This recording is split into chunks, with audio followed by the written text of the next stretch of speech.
하나님 말씀 보겠습니다. 오늘 이 아침에 하나님께서 우리에게 주시는 말씀은 열왕기하 19장 1절로 7절까지의 말씀입니다. 열왕기하 19장 1절로 7절까지의 말씀. 우리 다 찾으신 줄 알고 함께 봉독합니다. 히스기야 왕이 듣고 그 옷을 찢고 굵은 배를 두르고 여호와의 전에 들어가서 왕궁의 책임자인 엘리야김과 서기관 셈나와 제사장 중 장로들에게 굵은 배를 둘려서 아모스의 아들 선지자 이사야에게로 보내매 그들이 이사야에게 이르되 히스기야의 말씀이 오늘은 환난과 징벌과 모욕의 날이라. 아이를 낳을 때가 되었으나 해산할 힘이 없도다. 랍사게가 그의 주 아수르 왕의 보냄을 받고 와서 살아계신 하나님을 비방하였으니 당신의 하나님 여호와께서 혹시 그의 말을 들으셨을지라. 당신의 하나님 여호와께서 그 들으신 말 때문에 꾸짖으실 듯하니 당신이 이 남아있는 자들을 위하여 기도하소서 하더이다 하니라. 이와 같이 히스기야 왕의 신복이 이사야에게 나아가니 이사야가 그들에게 이르되 너희는 너희 주에게 이렇게 말하라. 여호와의 말씀이 너는 아수르 왕의 신복에게 들은 바 나를 모욕하는 말 때문에 두려워하지 말라. 내가 한 영을 그의 속에 두어 그로 소문을 듣고 그의 본국으로 돌아가게 하고 또 그의 본국에서 그에게 칼에 죽게 하리라 하셨느니라 하더라. 아멘. 오늘은 날마다 성경 열왕기하 19장의 내용을 살펴보는 시간입니다. 이 열왕기하 19장은 우리가 앞전에 어제 살펴본 바와 같이 이 열왕기하 18장에 이 아수르 왕의 야전 사령관이었던 랍사게가 이 이스라엘 백성들을, 유다 백성들을 이렇게 협박하는 그러한 내용들이 담겨져 있지요. 그래서 아람 말로도 그 말을 그대로 전하고 또 온 유다 백성들이 들을 수 있도록 그들이 사용하는 언어를 통해서 이 랍사게가 본격적으로 협박을 하는 그러한 내용들을 담고 있습니다. 열왕기하 18장에서는 그러한 협박을 통해서 주된 내용은 무엇이냐? 백성들아 들어라. 히스기야가 너희에게 하나님이 이 성을 구한다고 이야기하지만 그 말을 믿지 말아라. 어느 왕도 어느 신도 이 아수르의 그 칼날 앞에 무릎 꿇지 않은 그러한 역사가 없다라고 하면서 하나님을 깎아내리고 하나님의 백성들마저도 두려움에 떨게 하기 위해서 그렇게 행했던 것을 우리는 분명히 봅니다. 이 그러한 협박들을 듣고 이 신하들이 나와서 이제 히스기야에게 보고를 하니까 오늘 본문 말씀에 읽었듯이 그는 슬픔과 절망을 상징하는 굵은 베옷을 입고 이제 하나님께 호소하고자 성전으로 들어갔습니다. 그리고 사신들을 보내서 히스기야 왕의 사신들을 뽑아서 이 선지자 이사야에게로 그렇게 보냈죠. 보내면서 무엇을 기대하느냐? 이 절망 속에서 이 탄식밖에 나오지 않는 그들의 힘으로 도저히 해결할 수 없는 상황 가운데서 하나님께서 그의 백성들의 처지를 아시고 그 가운데 하나님 외에는 건질 자가 없음을 보여주시기를 위해서 그렇게 호소하기 위해서 성전으로 올라가고 또 선지자에게 사람을 보내는 것을 보게 됩니다. 이 이사야에게 이 히스기야가 신하들을 보낼 때 임산부가 힘이 없어서 아이를 낳지 못하는 그런 상태를 그렇게 비유해서 이야기하는 것이죠. 이 당장 해산을 해야 되는데 아이를 낳아야 되는데 힘을 주지 못하니까 아이가 나올 수 없는 그러한 상황 가운데 있는 것처럼 우리의 처지가 바로 그렇다라는 것을 이야기하면서 하나님께 이 이사야 선지자가 기도해 줄 것을 그렇게 요청합니다. 그 하나님을 분명히 조롱하고 하나님의 백성이 정말 하나님을 의지하는 것이 마치 아무 일이 아닌 듯이 그것이 비웃음거리밖에 되지 않는 것을 하나님께서 들으시고 그것에 대해서 응답해 주시기를 이러한 무례하고 하나님을 알지 못하고 하나님의 능력을 깎아내리는 그러한 이 이방인들에게 하나님의 능력을 보여주실 것을 호소하는 것이죠. 이사야는 히스기야의 신하들에게 예언을 합니다. 아수르 왕을 두려워할 필요가 없고 그가 돌아가서 본국에서 하나님께서 죽게 할 것이다라고 하는 것을 분명히 예언을 하죠. 이 예언 이후에 나오는 내용들은 그렇습니다. 아수르의 사령관 랍사게가 이 분명히 유다 백성들 협박을 하면서 성 밖에 있었는데 아수르 왕이 주둔지인 라기스를 떠나서 림나에서 전투 중인 것을 이렇게 보고를 받고 그 아수르 왕을 만나게 됐죠. 그러니까 그 아수르 왕이 이야기하기를 구스 왕 디르하가라고 하는 그 왕이 있는데 그 왕이 자신을 치러 온다라는 그런 소식을 전하고 그래서 이 라기스 주둔지로 삼았던 라기스를 떠나서 지금 림나에 올라와 있는 것이다라는 것을 이야기하게 됩니다. 그러면서 그가 주둔지를 떠나면서 뭔가 자신들의 세력이 약해질 것을 눈치채고 이 유다 백성들이 두려워하지 않을까봐 이 다시 한번 아수르 왕은 이야기를 하는 것이죠.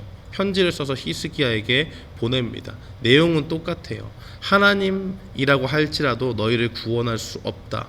아수르에게 무릎 꿇지 않은 나라가 없다라는 것이 주된 내용입니다. 그런데 하나님께서는 이러한 것들 두려워하지 말라고 그렇게 이야기합니다.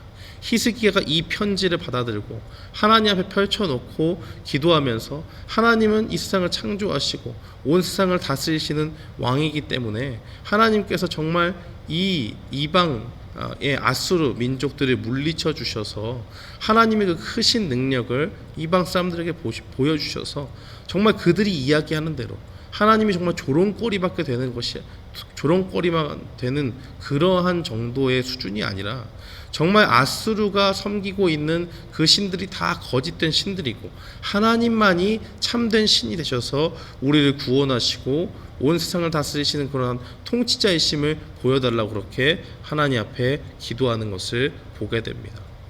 결론이 어떻게 났느냐? 바로 하나님께서 응답하시는 내용들이 나타나 있죠.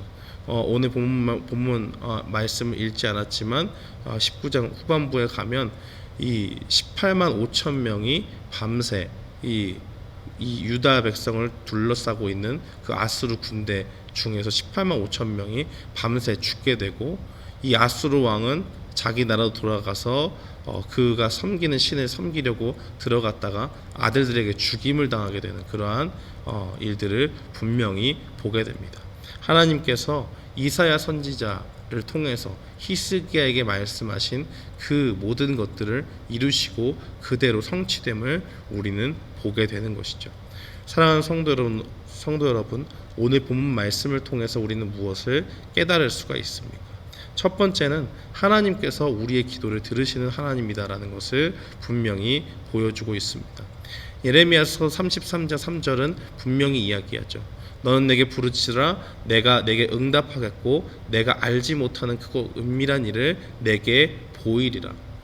이 히스기야의 반응을 보면 이 두려운 말들, 하나님을 믿는 것을 조롱하는 협박과도 같은 이 아수르 사신의 이 말을 듣고 그 랍사게의 그 전한 말을 듣고 옷을 찢고 굵은 베옷을 입고 가장 먼저 들어가는 것이 어디냐? 성전으로 들어가잖아요. 그것이 무엇을 의미하는 것입니까? 정말 자신에게는 아무것도 할 수 있는 능력이 없다라는 것을 인정하시고 그 인정하는 것이고 그 가운데 성전에 들어가서 뭐 하겠어요? 거기서 하나님께 기도하면서 만나면서 하나님께서 이 상황을 타개해 주실 유일한 희망입니다. 하나님께서 정말 이 땅 가운데 있는 하나님의 백성들의 참된 구원자가 되심을 내가 믿사오니 이 상황 가운데 하나님의 능력을 펼쳐 보여주시옵소서 하고 기도하는 것이죠. 실제로 그가 편지를 들고 받아들고 하나님 앞에 펼쳐놓고 그것을 이야기할 때 그게 무슨 주술처럼 하는 것이 아니라 정말로 하나님께서 이 상황들을 아시고 이 가운데서 하나님의 백성들을 보호하여 주시기를 위해서 간절히 바라는 것이죠. 그러한 일이 있을 때 어떻게 됐습니까? 하나님이 말씀하신 그대로 네가 두려워할 필요가 없다. 그들이 이 성을 향해서 창을 던지거나 뭐 공격하거나 이런 일이 하나도 없고 하나도 상하지 않고 그냥 그대로 본국에 들어갈 수밖에 없을 것이다. 내가 그렇게 하겠다라고 그렇게 선포한 대로 하나님께서 이루어 주시는 것을 분명히 보게 됩니다. 사랑하는 성도 여러분, 이 히스기야의 이 기도를 하나님께서 들으시고 하는 이 내용들을 보면서 우리는 분명히 기억해야 됩니다. 우리가 처한 상황들 가운데서 하나님께 기도할 때 하나님 분명히 우리의 기도를 들으시고 우리가 생각지도 못했던 크고 그러한 놀라운 일들을 분명히 보여준다는 것입니다. 이 밤새 18만 5천 명 아수르 군대가 죽게 되는 그러한 일들을 이렇게 본문이 말하고 있을 때 거기에 대해서 구체적인 이야기를 하지 않습니다. 이것은 하나님의 크신 능력밖에는 되지 않는 것이죠. 어떤 것으로도 설명할 수가 없습니다.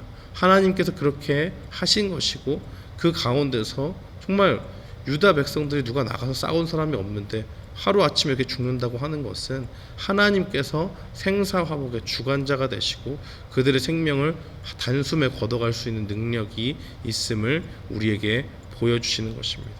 하나님은 그의 백성이 어려움 가운데 있을 때 기도할 때 반드시 들으시고 응답하십니다. 그렇기 때문에 오늘 살아가는 우리에게 닥쳐진 현실 속에서 코로나 바이러스로 인해서 여러 가지 어려움들이 우리 가운데 있고 또 그로 인해서 건강과 또 경제적인 어려움들 가운데 우리가 하나님 앞에 호소한다면 하나님께 기도한다면 하나님 반드시 들으시고 우리 가운데 응답해 주실 줄 믿습니다.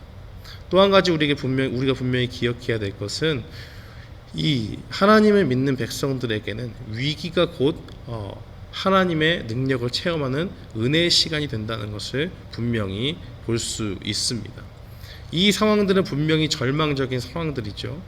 군대가 쳐들어왔는데 아수르 군대를 대항해서 그들을 뚫고 나갈 힘이 도저히 없습니다. 그렇기 때문에 그들이 기도하는 것이고 기도 가운데서 이 히스기야는 정말로 절망적인 상황이지만 하나님을 의지했을 때 하나님이 그 가운데서 어떻게 행하시는지를 분명히 보게 되었습니다. 그 일을 통해서 그의 믿음이 어떻게 되겠어요?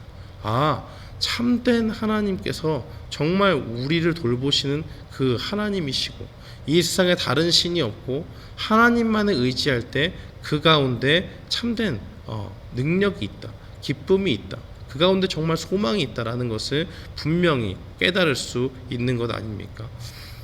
분명히 그들은 위기 가운데 있었습니다. 절망 가운데 있었습니다. 그러나 하나님이 그들의 기도를 들으시고 함께 하실 때 그 절망의 자리가 소망과 기쁨과 승리의 자리가 됨을 분명히 볼 수 있습니다. 사랑하는 성도 여러분, 우리가 어렵고 힘든 가운데 있다면 그 가운데 기도할 때 그것이 정말 아무런 효용이 없고 한 것이 아니라 하나님이 정말 우리의 기도를 들으시고 절망의 자리를 소망의 자리로, 구원의 자리로, 기쁨의 자리로, 승리의 자리로 만들어 주실 줄 믿습니다. 이 사실을 기억하면서 오늘 하루도 주님께 기도하고 주님만의 의지함 가운데서 절망이 소망으로 바뀌고 기쁨으로 바뀌는 그러한 일들을 경험하는 우리 모두가 되기를 주님의 이름으로 축원합니다. 아멘.